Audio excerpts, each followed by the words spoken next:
Okay yan.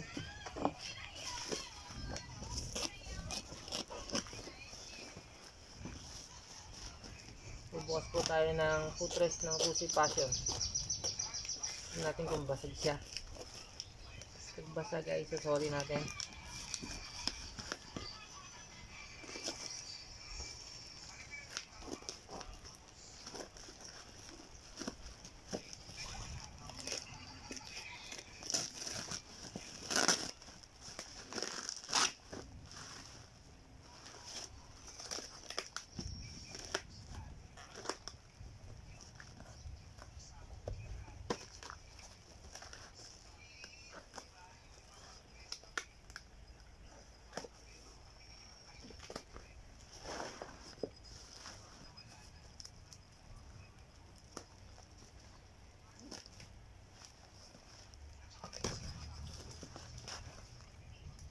Okay, ito may kasamang itong kasama na ito.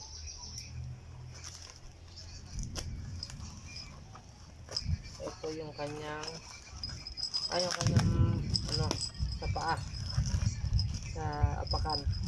Ito yun siya, apakan. Makikita nyo, ito siya, apakan. Okay yan, okay siya, may tornilyo sa loob. Tapos ito yung mga ibang tornilyo nya para dyan sa apakan. Okay, sabi mo natin yan. Check natin tong footrest mismo kasi minsan basag ito sa nagdi-deliver sila. Kaya check natin kung basag siya or goods.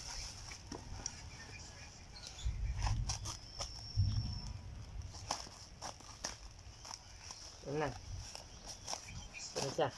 Yan o. Yun. Kulay black siya. Pang passion talaga. Yan. Ito siya. O. O. Good siya. Natin kung basag siya. Ito siya. Lagyan natin yung plastic para makita kung may lamat ba or wala. Lagyan natin yung ating kamay, yung ating guantes.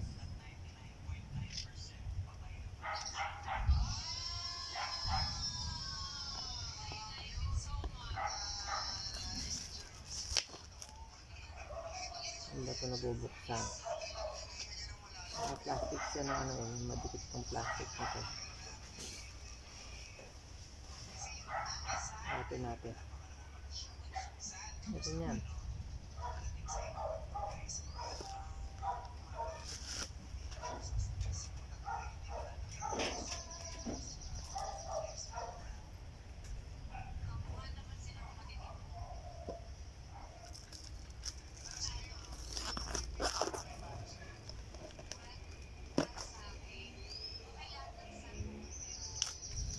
Ito.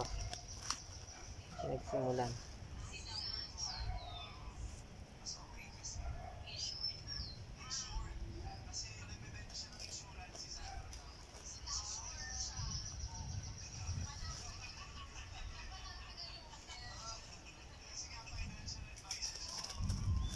Yan o. Yan siya. Teka. Sabang madikit itong plastic na ito.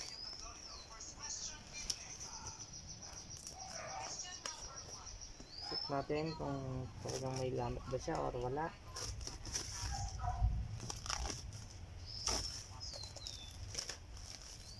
Silo.